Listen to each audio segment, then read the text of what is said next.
na tayo po ay merong paningin, nakakakita po tayo, nakikita po natin ang ating mga loved ones, nakikita natin ang mga tao dito sa daigdig na ito, pero kapatid, yung spiritual natin ay patuloy na bulag, kapatid. Bulag tayo sa spiritual. Bakit? Dahil ang sabi po ng 2 Corinthians chapter 4 verse 4 na ang Diyos ng sanglibutan ito, walang iba kundi Satanas, pilit na tinatakpan ang ating mga mata, ang ating mga pag-unawa upang ang Ebanghelyo ng Panginoon ay huwag sumilay sa kanila. So, ibig sabihin kapatid, nandiyan po ang dyablo na gumagawa, tinatakpan ang ating pong mga kaisipan upang huwag sumilay ang Ebanghelyo ng ating Panginoon.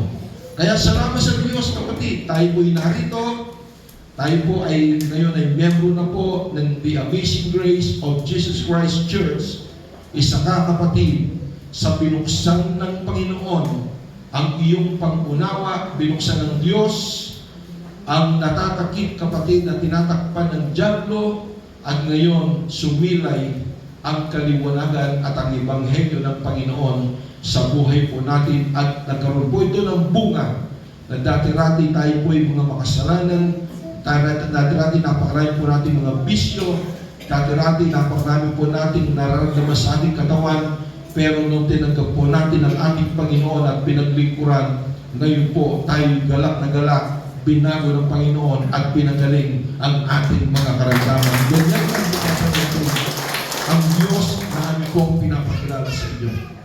Mga minamahal, nung ako po ay mga 7 years old, 7 years old pa lang po ako kapatid, ako po ay nakikipagtanim na po ng palay noon.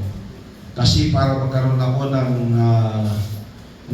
pambili ng candy, ang sahod ko po kapatid sa maghapon ay 2 piso lang. Amen. Hanggang sa naging elementary po ako, naging high school po ako kapatid, hindi ko po ay kinakahiya, ako po ay nakikipagtanim po ng palay, o kaya naman kay Kapampangan, sasakol kami nagbu, sasakol. Nagtatanim po ng tubo, kapatid. Sa akin po mga minamahal, pagtatanim po ng palay, minsan po kapatid, ako po ay mayroong may encounter na yung lupa ay matigas. Sino po yung mga farmers po dyan, kapatid, magsabing amen? Sino po ang nakaranas po ng nagtanim kayo ng palay? Marami po. Hindi po ba minsan na maganda kapag nagtatanim ka ng palay, kapag malambot ang lupa, talagang ganaan mo bang magtanim?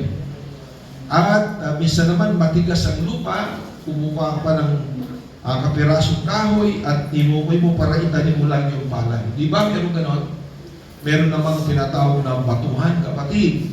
At meron naman na kapag hindi masyadong malinis yung pagkakaararo, kapatid, meron mga damo na nandun pa rin at mahirap, kapatid, na itanim mo yung palay na yun. Ganon ang mangyayari. At kapag nakita mo, after mga 1 month, kapatid, yung po mga palay na naitanim doon po sa malambot na lupa, napakagandang yung kanyang pagtubo. Amen po ba? Nakikita po niya, ba? Pagkatapos yung iba naman, kapatid, yung naitanim po sa matigas na lupa, yung parang, ewan po kung anong lupa yun, kapatid, talagang matigas talaga. Talagang tumubo po yung palay, pero hindi po maganda. Medyo payat po siya. At hindi siya namumunga. O yung iba naman, kapatid, yung matigas na parte na nandun po sa mga may damo, kapatid, tumubo rin po yun, pero ang nangyari, talagang madadayin po ng damo yung palay. Ganun po, yun po ito yung realidad, mga minamahal. Ito po yung nangyayari na alam po natin yan. Di ba, Brother James, no? Ganun ang natin. Pero mga minamahal, yung nakikita mo na naitanim mo doon po sa matabang lupa, yun po ay talagang lumalaki at ito ay nagbubunga ng maganda. So sa umagang ito, mga minamahal, meron po tayong pag-aaralan na ito po ay base sa mga salita po ng ating Panginoon. Ito po ay ang the parable of the sower, kapatid. Mga minamahal, ito po ay mahalagang aralin dahil dito po sa isang parabolang ito ng Panginoon, ito po ay ipaniliwanag ng Panginoon sa kanya po mga alagad. Kasi po kapatid, nagsasaad ng parabola ang ating Panginoon ng mga talinghaga upang ang mga Pariseo o ang mga tao, kapatid, na iba ay hindi po maintindihan. Kaya mga minamahal, dito po sa pag-aaralan po natin ito, bagamat napakalalim po ng aralin, hindi po maintindihan po ng mga tao na nakapakinig ayon po sa pagsasaysay ng ating Panginoon. Kaya lumapit ang mga tao sa ating Panginoong Hesus at nagtanong po sila kung ano ang kahulugan ng kanyang sinabi. At ito pong parabolang ito, kapatid, ito po ay ipiniliwanag ng ating Panginoong Hesukristo. So, basahin po muna natin, kapatid, dito po sa Matthew chapter 13, verses 3 up to 19. Mga minamahal. Ganito po ang ating mababasa. By the way, kapatid, yung hindi ko po nabati, mga minamahal kanina, magandang umaga rin po sa inyo lahat, kapatid, at welcome to the royal family of God. Palakpakan po natin. Ang sabi po diyan, kapatid, kung ating babasahin, at pinagsalitaan niya sila ng maraming mga bagay sa mga talinghaga. Ito po yung parable na sinasabi, narito ang manghahasik ay yumaon upang maghasik. At sa paghahasik niya ay nangahulog ang ilang binhi sa tabi ng daan at dumating ang mga ibon at kinain nila. At ang mga iba'y nangahulog sa mga batuhan na dooy walang sapat na lupa at pagdakay sumibol, pagdakay hindi, sapagkat hindi malalim ang lupa at pagsikat ng araw ay nangainitan at dahil sa walang ugat ay nangatuyo. At ang mga iba'y nangahulog sa mga dawagan at nagsilaki ang mga dawag at inimis ang mga yaon. At ang mga iba'y nangahulog sa mabuting lupa at nangagbunga, ang ilay tig-100 at ang ilay tig-60 at ang ilay tig-30 at ang may pakinig ay makinig. Praise the Lord. Mga minamahal kapatid, ito po ang parabola ng Panginoon, the parable of the sower, o ang talinghaga ng isang manghahasik, mga minamahal. Kapatid, dito po, yung pong inihasik, mga minamahal, ito po ay ang mabuting binhi na ang ibig sabihin, ito po ay ang mga salita ng Diyos. Ito ang seed o ang binhi. Ito po ay ang mga salita ng Diyos. At ang lupa, kapatid, na sinasabi po dito, ito po ay ang mga tao o ang puso ng tao, kapatid, na nahasikan ng mabuting binhi. Kaya po mga minamahal, hindi po maunawaan ito ng mga alagad po ng ating Panginoon. Kaya po sila po ay nakipag-usap, nagtanong sa Panginoon, ano baga ang ibig sabihin ng parabolang ito, kapatid. Ipinaliwanag ng ating Panginoon, ito ang kasagutan. Marahil meron po tayo kasama dito na hindi rin po maintindihan yung ating nabasa. Pero dito, kapatid, ipinaliwanag ng ating Panginoong Jesucristo kung ano ang kanyang ibig sabihin. Talon po tayo, kapatid, sa Matthew chapter 13, verse 10, verse 19 up to 23, kapatid. 19 tayo. Ito po, kapatid, ang kahulugan ng ating nabasa bago po natin ito patuloy na ipaliwanag. Ang sabi po dito, kung ang sinuman ay nakikinig ng salita ng kaharian at ito'y hindi niya napapag-unawa, ay pinaroroonan ng masama at inaagaw ang nahasik sa kanyang puso, ito yung nahasik sa tabi ng daan. By the way, saan po kapatid nahasik yung binhi? Unang-una, sa tabi ng daan. Pangalawa, sa dawagan. Pangatlo, doon po sa batuhan. At yung pangapat ay sa mabuting lupa o good soil, kapatid. Ito po mga minamahal na hasik. Doon po sa tabi ng daan, ito raw po mga minamahal ay nakapakinig na po ng salita ng Diyos, pero hindi po nila napapag-unawa. Ibig sabihin, kapatid, marahil meron po kasama po natin dito na sa mga sandaling ito, nakikinig kayo ng salita ng Diyos, o kaya naman yung iba natutulog mga minamahal, kaya hindi po napapag-unawa. Mga minamahal kong kapatid, ito raw po ay ang binhi na nahasik sa tabi ng daan, na ito po ay hindi man po tumubo dahil po ito ay inagaw po ng mga ibon at kinain. Ang ibon na ito, kapatid, ito po ay nirepresent po ni Satanas. Naririnig ang mga salita ng Diyos, na narinig ang pangaral ng mga manangaral, pero ayaw pong unawain. Ayaw buksan ang kanilang mga pag-unawa, ayaw buksan ang kanilang mga puso. Kapatid, kaya ang nangyayari, yung nahasik na salita ng Diyos na inyong narinig, kapatid, ito po ay hindi man tumubo. Kaagad-agad, ito po ay inagaw ni Satanas at walang nangyari. Kaya siguro, kapatid, nagtataka kayo. Ang dami na po natin naimbitahan. Ang dami na po natin naging bisita, kapatid. Pero nasaan po sila? Hindi na po sila bumalik. Bakit? Dahil, kapatid, yung salita ng Diyos na nahasik sa kanila, hindi nila naunawaan, hindi nila inunawa, hindi nila binuksan ang kanilang puso sa pakikinig ng Diyos. Kaya po, mga minamahal, ang nangyari, walang nangyari. Yun po ang dahilan, kapatid.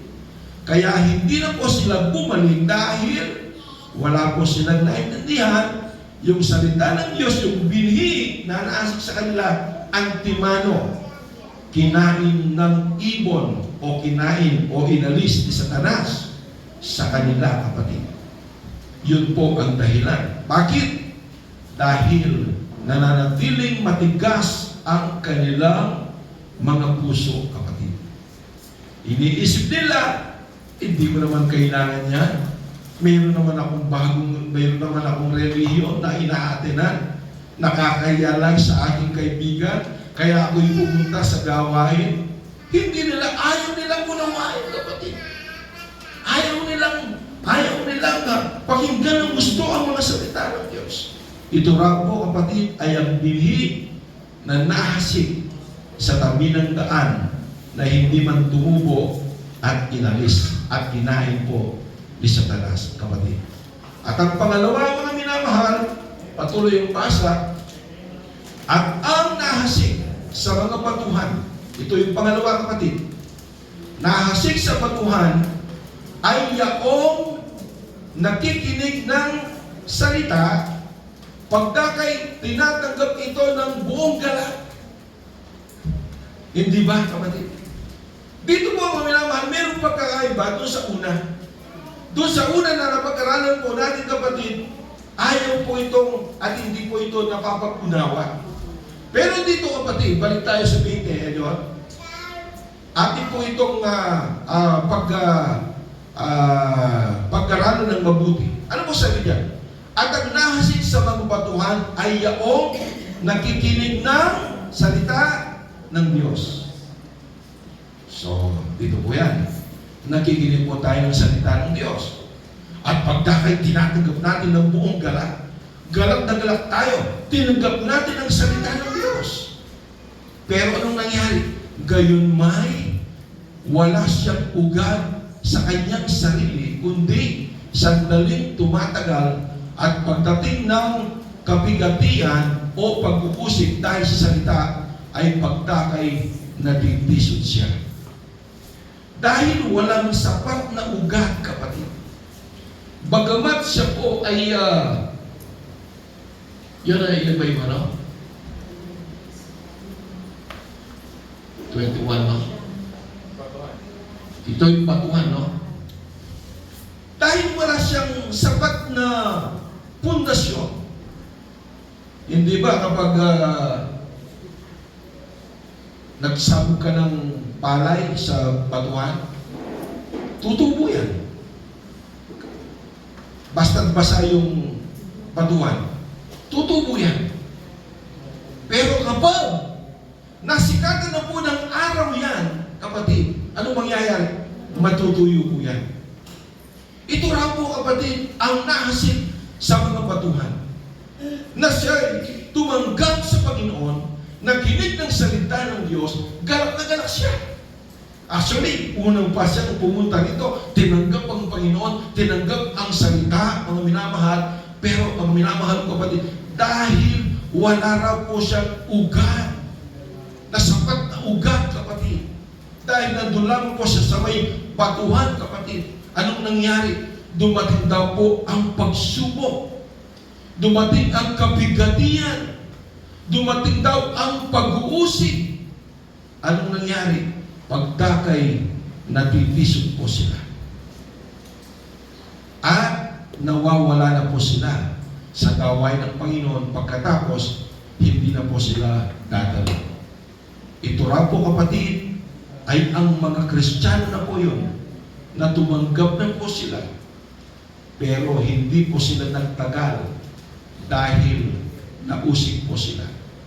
Sasabihin, bakit pupunta ka sa mga borbolen? Di ba? Imbes na born again, mga borbolen.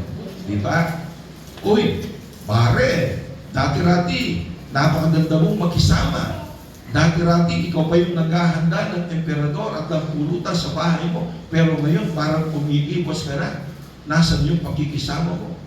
Sa pag-uusig po ng mga kaibigan ko na nahikayat muli, kapatid, at nawala sa gawain ng ating Panginoon. Nawala siya sa kanyang paglilingkod sa Diyos. Yun daw po, mga minamahal, ay ang mga binihi na nahasik sa may batuhan, kapatid. Amen. Palakpakan po natin ang Panginoon. At meron naman po, kapatid, nakita na hindi po kanaysnay sa kanyang paningin, mga minamahal, siya po ay kaagad-agad natitisod. Kaya nawawala po siya. At ang pangatlo, mga minamahal, ito po ang binhi na nahasik sa dawagan. O kaya suksok, kapatid. O kaya ausandang malikot. Anak po ng Biblia. At ang nahasik sa dawagan ay yaong dumirinig ng salita. Ngunit, pag sumakit ng ukol sa sanlibutan at ang dayat ng mga kayamanan ay siyang umiini sa salita at yaoy magiging walang bunga. Sige. Praise the Lord. Mga minamahal ko, kapatid, ito po ay ang binhi na nahasik sa dawagan, kapatid. Alam po ninyo, mga minamahal, ang thorns o dawagan, it represent, kapatid, na someone hearing the Word of God, and Jesus warns specifically about, mga minamahal, yung dalawang bagay. Unang-una, yung pag-aalala, yung worries po nila. At ang pangalawa, kapatid, ay ang deceitfulness of riches and wealth. Minsan, kapatid, dito po nahihikayat ang mga Kristiyano. Nawawala sila sa gawain ng Panginoon dahil po, kapatid, mas iniisip po nila yung kanilang kakainin mamaya. Mas iniisip po nila, kapatid, kung yung mga material na bagay na kanilang hinahanap, kapatid, at doon dito po sila nawawala. Mas inuuna po nila yung mga bagay na temporal. Sila'y nag-iipon ng kayamanan dito sa lupang ito, na ito po ay kinakalawang at ninanakaw, na ayaw mag-ipon ng kayamanan po nila sa langit. Kaya ang nangyayari, mga minamahal ko kapatid, sila po ay nawawala, mga minamahal, because of their worries. Sila po ay nag-aalala, ano ang kakainin namin bukas? Imagine na, sila po ay mga Kristiyano na. Tumubo na po, kapatid. Nagkaroon na po sila ng maliit na pananampalataya. Tinanggap na po nila ang Panginoon. Naglilingkod na po sila. Marahil sila po ay bumila na po ng 1 taon, 2 taon sa paglilingkod sa Diyos. Pero dumating po, kapatid, ang pangangailangan po nila sa financial. Dumating ang paghihirap, ang trial sa kanila. Ang nangyari, iniwanan po nila, kapatid, ang gawain ng Panginoon, ang paglilingkod nila sa Diyos. Ito raw po, kapatid, ay ang binhi na nahasik sa gawanan, kapatid. At ito po ay tumubo, ang minamahal. Sila rin po ay kagaya po ng pangalawa, kapatid. Tumubo. Sila po ay, yung binhi ay tumubo, mga minamahal. Umusbong po yun. Pero dahil po sa kabigatian, dahil sa mga pag-uusik, nawala po. Itong dawagan naman ito, mga minamahal, na yung binhi na nasik sa dawagan, ito rin po, kapatid, ay tumubo raw po. Subalit, dahil po sa mga kayamanan at dahil po sa kanilang pagkaalala sa kanilang buhay, kapatid, iniwanan po nila. Sila rin po ay namatay. Namatay ang kanilang paglilingkod, namatay ang kanilang pananampalataya sa Diyos. Maliwanag po, kapatid, ng sabi po ng banal na kasulatan, dito po sa Matthew chapter 6, verses 19, mga minamahal, up to 31, maliwanag po dito, ito po ang problema. Alam ko po na ito ang problema nating lahat. Dito nasusubok ang Kristiyano. Maging sa pagbibigay, dito nasusubok ang Kristiyano. Patungkol sa pera, dito nasusubok ang isang Kristiyano. Yun lamang, kapatid, magkapatid na po sila. Magdidimandahan pa rin sila. Mag-ama na sila, mag-ama na, ididimanda yung anak ng tatay. O kaya naman vice versa, ididimanda ng anak yung tatay. Sa pera lang yan. Ito raw po ang problema, kapatid. At ito ang nahasik sa mga dawagan, kapatid, na chinotyo, sinasakal itong ating pananampalataya, at kaya ito po tayo nawawala sa paglilingkod sa Diyos dahil dito, kapatid, sa kayamanan. Pero anong sabi ng ating Panginoong Yesus, kapatid? Huwag kayong magtipon ng mga kayamanan sa lupa, na dito'y sumisira ang tanga at ang kalawang, at dito'y nanguhukay at nagsisipagnakaw ang mga magdanakaw. Kundi magtipon kayo ng mga kayamanan sa langit, na do'y hindi sumisira kahit ang tanga, kahit ang kalawang, at do'y hindi nanguhukay at hindi magsisipagnakaw ang mga magdanakaw. Sapagkat kung saan naroon ang iyong kayamanan, doon naman doroon ang iyong puso. Bago po natin ipagpatuloy, kung saan naroon ang iyong kayamanan, kapatid, nandoon din po ang iyong puso. Hindi ba, kapatid? Patungkol sa financial, patungkol sa material na bagay, dito tayo nasusuko, mga minamahal. Kaya po, kapatid, minsan, kapag wala ka ng makain, nawawala ka na, kapatid, sa gawain ng Panginoon. Akala ko ba totoo ang pinapangarap? Akala ko ba, minsan narinig ko sa isang mga ngaral, kapag ako'y naglingkod sa Diyos, giginhawa ang buhay ko, ako'y yayaman, payayamanin ako ng Panginoon. Akala ko ba, gano'n. Magkakaroon ka ngayon ng katanungan, kapatid. Pero mga minamahal, hindi raw po yun ang importante. Bagamat ito'y importante, kapatid. Pero hindi po yun ang tunay na importante, kapatid. Ang importante ay ang ating kaligtasan, mga minamahal. Kaya sabi ng Biblia, huwag tayong mag-ipon ng mga kayamanan dito sa daigdig na ito, na ito'y pwedeng nakawin, kapatid, at ito ay pwedeng kalawangin. Tayo bravo ay mag-ipon ng ating kayamanan doon sa langit, na doon ay hindi pwedeng nakawin. Kaya po, mga minamahal kapatid, marami po ang nahuhulog dito na mga Kristiyano. Mga minamahal. Kaya ang mangyayari, at the end of the day, mawawala sila sa gawain ng Panginoon. Pero kapatid, hallelujah, ito raw po mga minamahal na nahulog sa dawagan itong binhing ito, kapatid. Na ito po, ang iyong dawagan na iyong kapatid, ay nire-represent ng iyong sarili yun, ng iyong puso, kapatid. Nasabi ko nga, itong lupang ito, 4 po yan, kapatid. Yung isa, sa may batuhan, sa may tabi ng daan. Yung pangalawa, kapatid, ano po? Sa may batuhan. Yung pangatlo, sa may dawagan, kapatid. At dito mga minamahal, itong tatlong ito ang problema. Now, kapatid, ang sabi ng Biblia, examine yourselves. Salisigin mo ngayon ang iyong sarili, kapatid. Ikaw ba ay narito sa tatlong ito, kapatid? Ang salita ba ng Diyos na nahasik sa iyo ay dumidepende lang ba, kapatid? Hallelujah. O nahihasik ba sa may batuhan na tumutubo pero namamatay? O yung iba naman nahasik sa dawagan na sila po ay tumubo pero dahil, kapatid, sa kahirapan sa buhay, dahil sa mga material na tinitingnan ng material na bagay, kapatid, na wala rin po sila sa paglilingkod sa Panginoon. O kaya naman, kapatid, suriin mo ngayon ang sarili mo.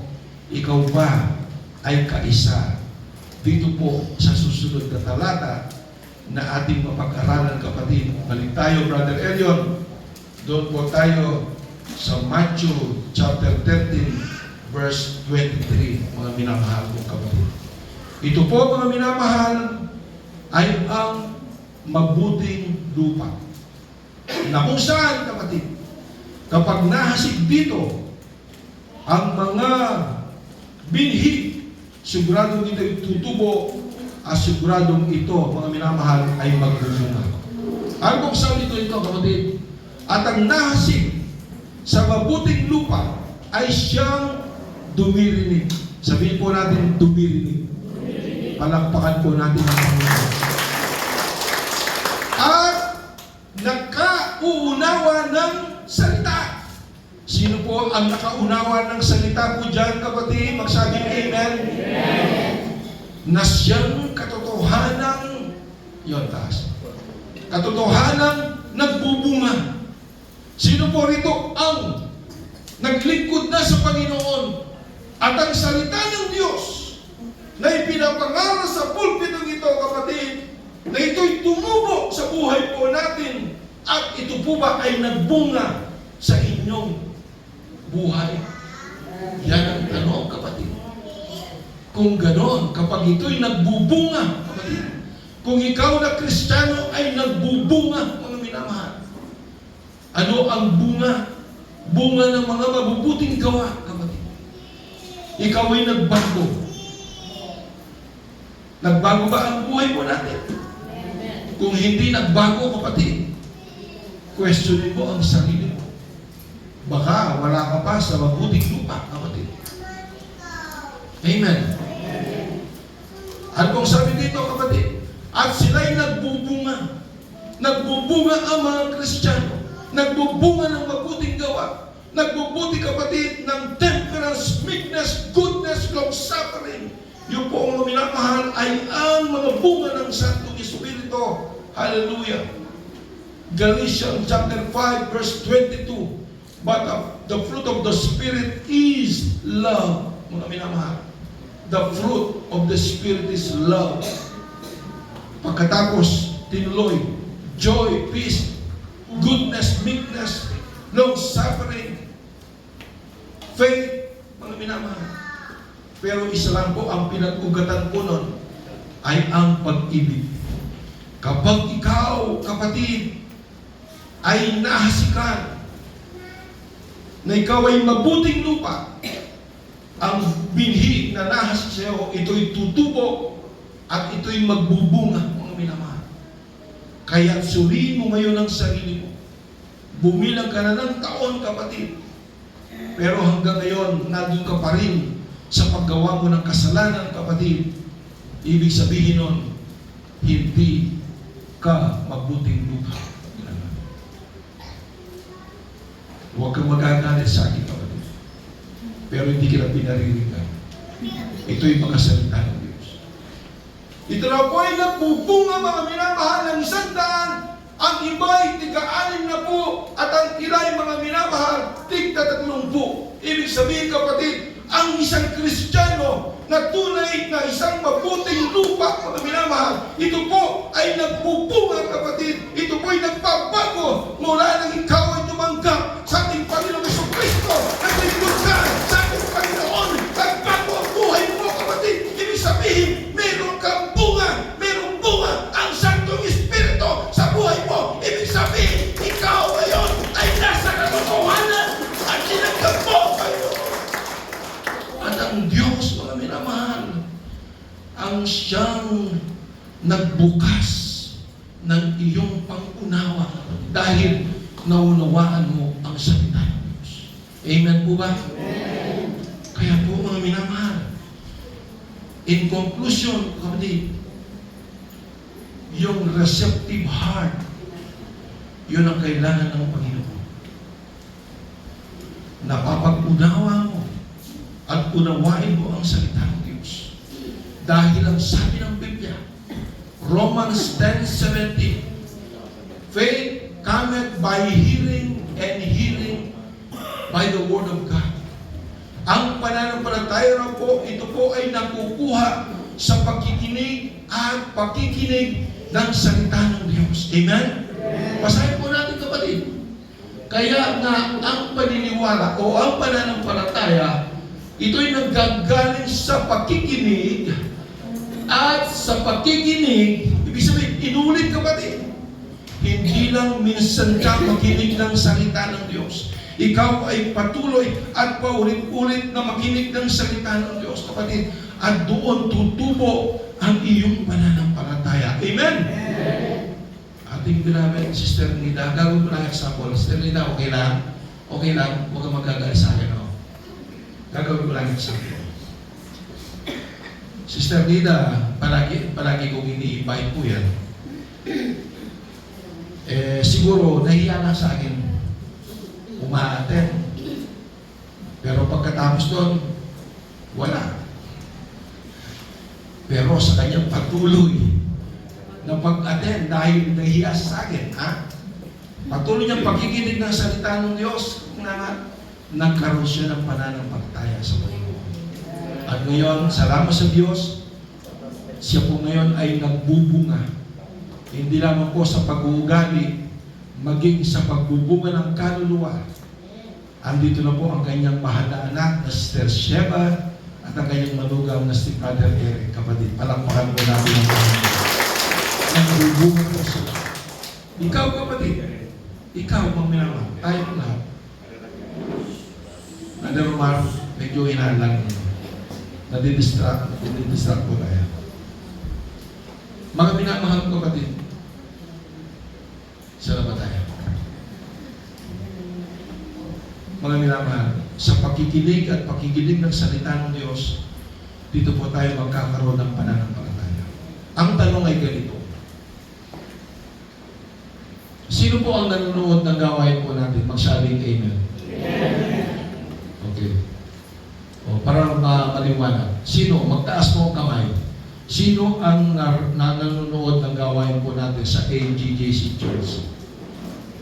1, 2, 3, 4. Ang dahil po natin yung iba, hindi po nakikinig. Mga minamahal, makinig po kayo kapatid. Kahit ang narinig na po ninyo, ako, yung preaching ni Brother Elion, inuulit-ulit ko po yan. Sineshare ko po yan. Nakikita po ninyo, sineshare ko. Kasi mga minamahal, dito po sa mga salita ng Diyos, dito po tayo nakakakuha kapatid ng pananampalataya. Kasi sabi ng Biblia, hindi sinungaling ang Diyos. Amen po ba? Yes. Si Pablo ang nagsabi po niya, nagsabi po ni Pablo, faith cometh by hearing and hearing. Inulit po kapatid, hindi lang po isa, hindi sinabi, faith cometh by hearing, hindi po. But rather, sinabi po niya, faith cometh. Ang pananampalataya po, ito po yung naggagaling sa pakikinig at pakikinig at pakikinig. Kung pwedeng makinig ka na makinig ng salita ng Diyos kapatid. At dito, kapag napapag-unawa mo na ang salita ng Diyos, ang pananampalataya ngayon kapatid, ito'y sisipol sa puso mo. Ganun pala. Kasi mga minamahal, paano ka magkakaroon ng pananampalataya na hindi mo man alam ang kwento ng ating Panginoong Jesucristo? Ano bang ginawa ng ating Panginoong Jesus? Paano ka magkaroon ng pananampalataya kung hindi mo man alam ang kwento patungkol sa Panginoon? Ano mo bang ginawa ng ating Panginoon sa atin, kapatid? Bagamat siya'y Diyos, hinubad niya ang kanyang pagka-Diyos, mga minamahal, upang ikaw, ako, tayong lahat, ay kanyang tubusin sa ating pong mga pagkakasala, kapatid. Ang ating pong mga kadustaan, ang ating pong mga kahinaan, kapatid. Yan po'y kinuha ng Panginoon dahil po wala pong matuwid, wala kahit isa, kapatid. Wala, kahit na kami tumatayo sa pulpito, marumi pa rin kami sa harapan ng Diyos. Amen? Amen. Marumi pa rin kami, kapatid. Hindi po kami malinis sa harapan ng Diyos. Pero nagiging malinis po tayo, kapatid, dahil sa ating pananampalataya sa ating Panginoong Jesucristo. Alam po ba ninyo mga minamahal kung ilan yung laws o yung mga batas ng Old Testament? Akala ninyo 10 commandments lang? No! Ayon sa mga Bible scholars, kapatid, 613 laws, kapatid. At ang sabi ng Biblia, isa lamang po doon sa 613 na yon na hindi mo magawa o nagawa, kapatid. You are guilty of all. So, ibig sabihin, kapatid, kapag guilty ka at makasalanan ka pa rin sa harapan ng Panginoon, ibig sabihin, kandidato ka pa rin doon po sa impyerno at sa dagat-dagatang apoy, kapatid. Amen po ba? Nakuha po ninyo? Pero sino po ang naka-fulfill? Sino ang nakagawa ng batas? Wala, kahit isa, kapatid. Even Moses, even Abraham, even Noah, kapatid. Yung mga prophets, yung mga apostoles, wala, kapatid. Meron lamang pong naka-fulfill ng batas na ito. Walang iba, kundi ang ating mahal na Panginoong Jesucristo. At dahil nagawa na po niya, kapatid, yung paggawa ng batas na yon, tinupad niya yung batas na yon, ang ating mga kasalanan ay binayaran ng Diyos doon sa krus ng Kalbaryo sa magitan ng kanyang mahal na dugo, mga minamahal. Ang gawin mo lamang ngayon, kapatid, ay ang tanggapin mo, hallelujah, ang ating Panginoong Jesucristo sa buhay mo, kapatid. Hindi lamang pagtanggap sa iyong muso. Muso, hindi po doon. Bagkus, ang iyong pagtanggap dapat manggagaling sa iyong puso. Amen? Palakpakan po natin ang Panginoon.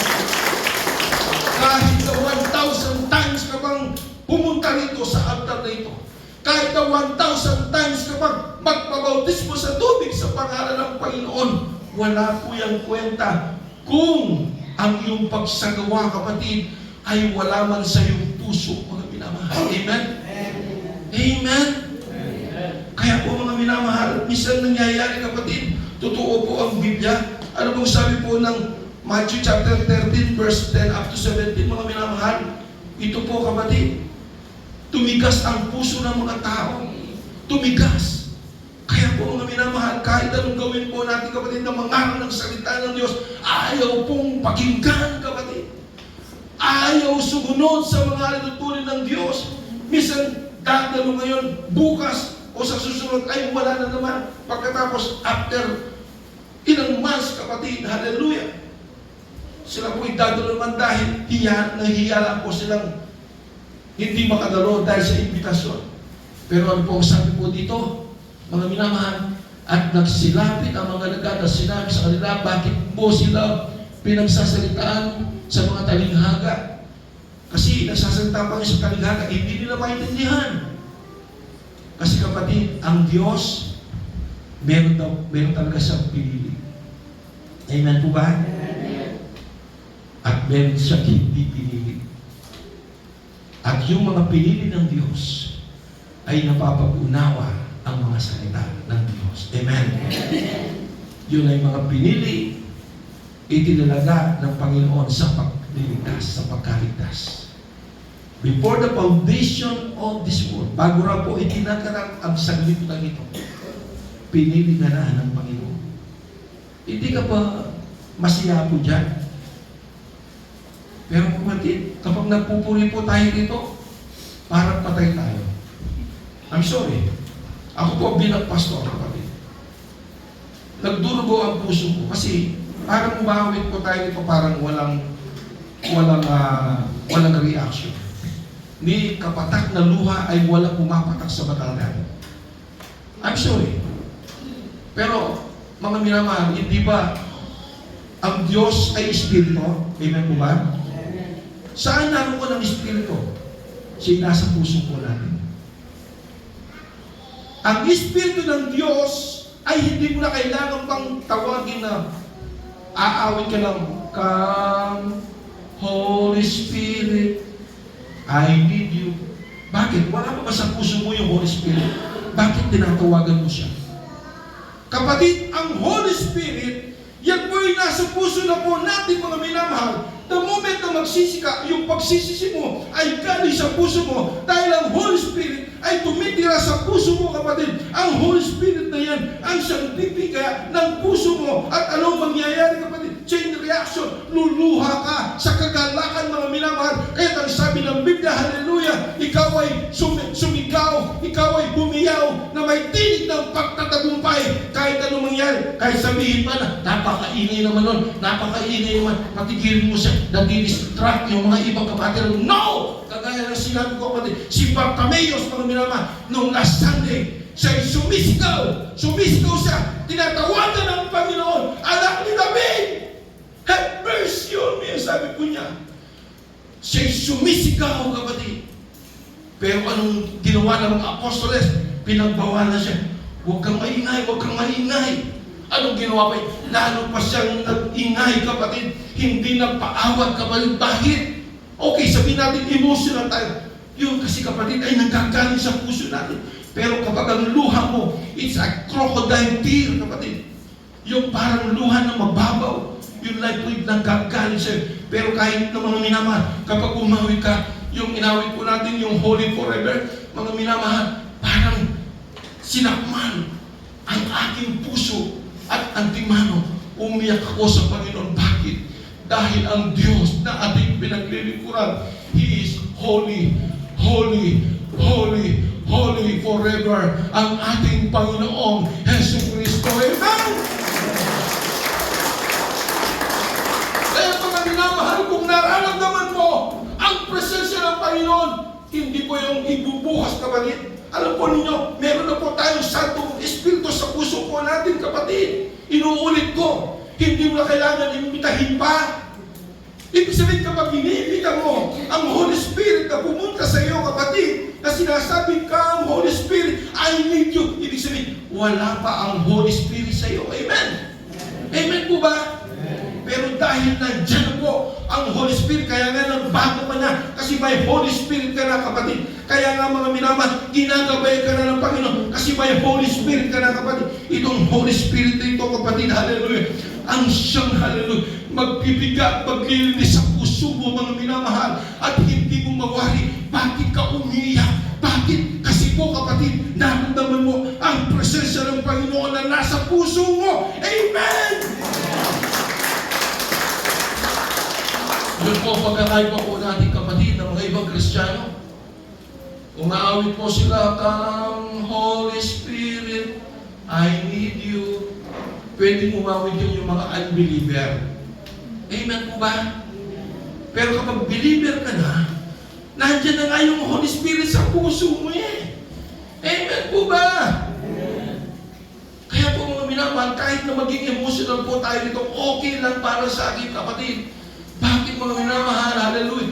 Kasi kapatid, nandun yung emotion mo, nandun yung kagalakan mo, kasi binago ka ng Diyos, kasi pinagalitan ka ng Panginoon. Maiwasan mo ba na hindi ka iiyak kapatid?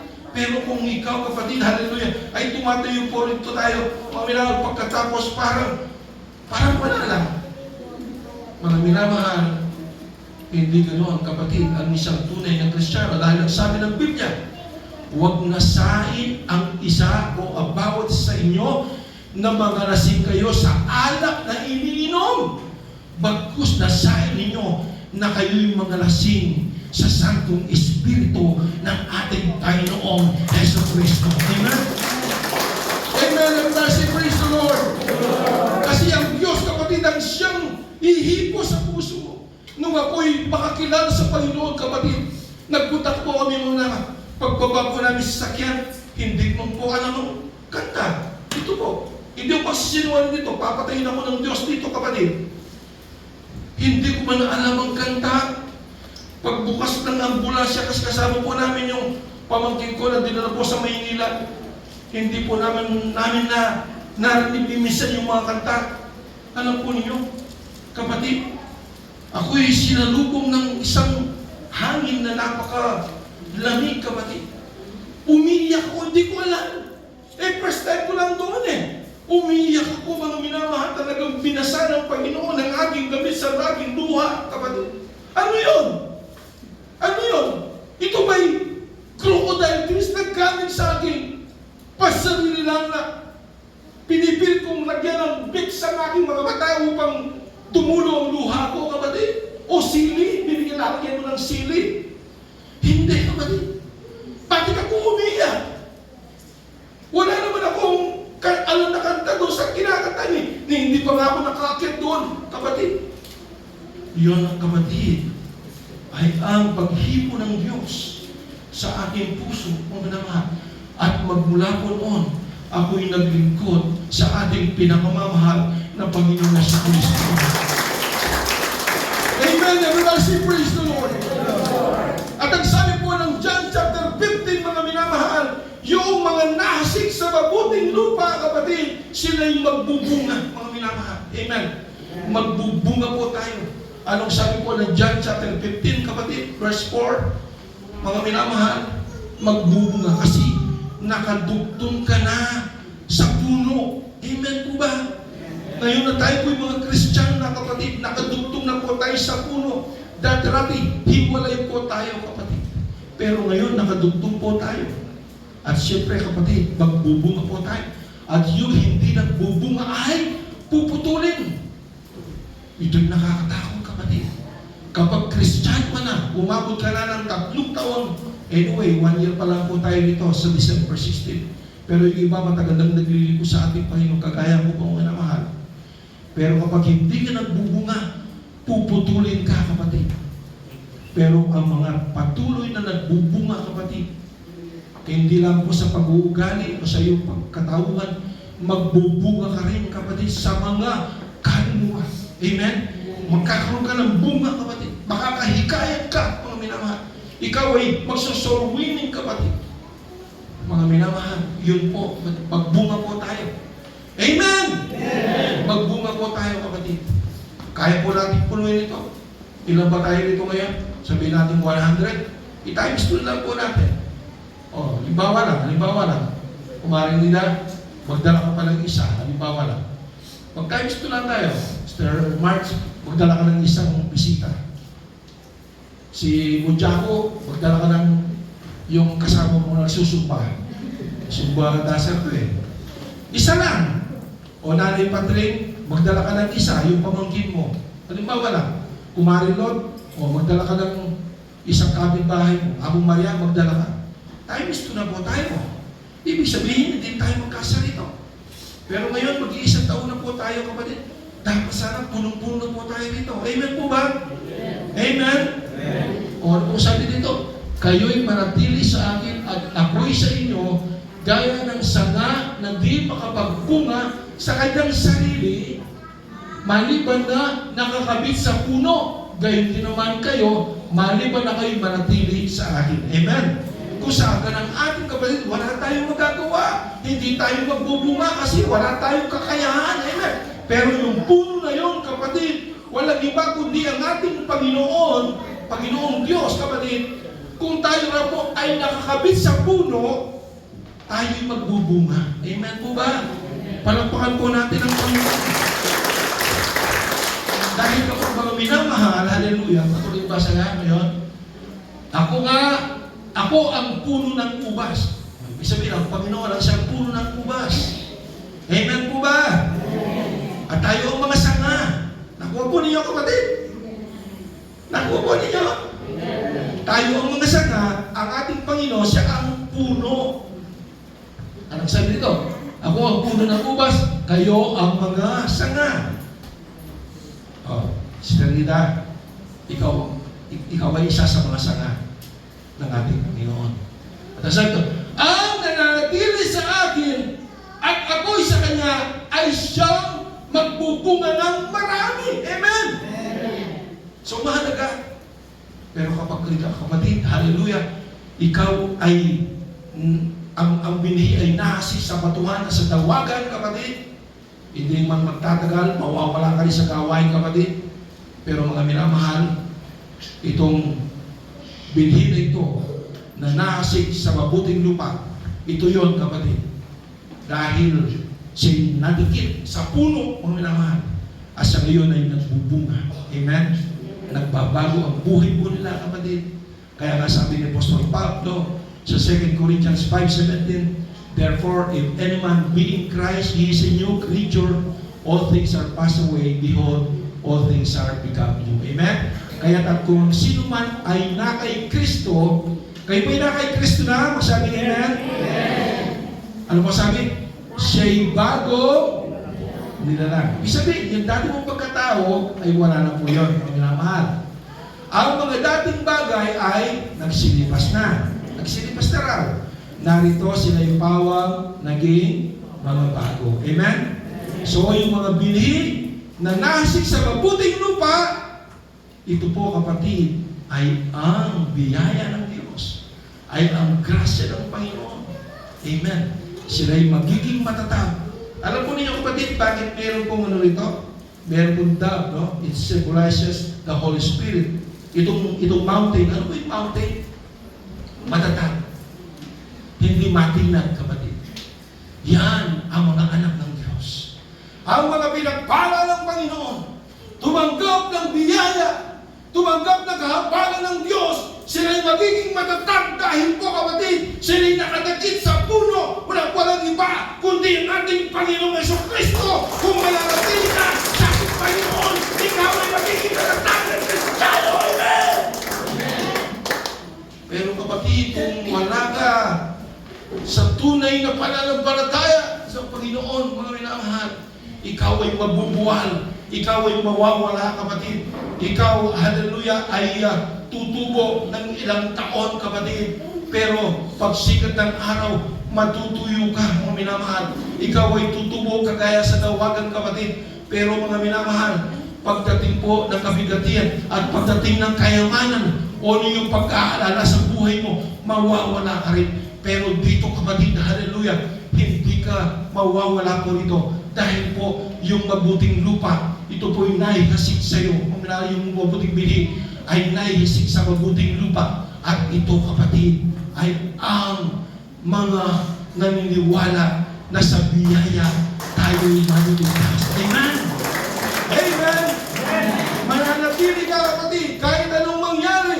Dahil ang iyong kaluluwa, ang iyong pananampalataya ay nakakangkla sa ating Panginoong Jesucristo. Huwag nawang mangyari, kapatid, oras na po, huwag nawang mangyari, mga minamahal, ng ating paglilingkod sa Diyos ay nakaangkla lamang po kay Counselor Noel, kapatid. Baka nahihiya lang po kayo, huwag nawang mangyari. Ulitin ko, huwag nawang mangyari.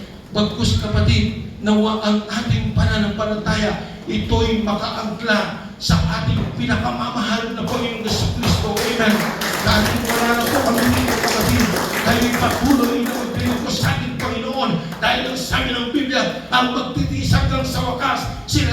po ang maliligtas. Opo, mga minamahal, ang magtiis sa wakas. Dahil kapag hindi ka tunay na pinili ng ating Panginoon, hindi ka talaga pwedeng magtiis hanggang sa wakas. Pero ang mga tao, ang mga Kristiyano na tunay na pinili ng ating Panginoon, kahit anong mangyari, may mga kayamanan ba o wala kang kayamanan, ikaw ay dumaan ng kabigatian o ng mga pagsubok, kapatid,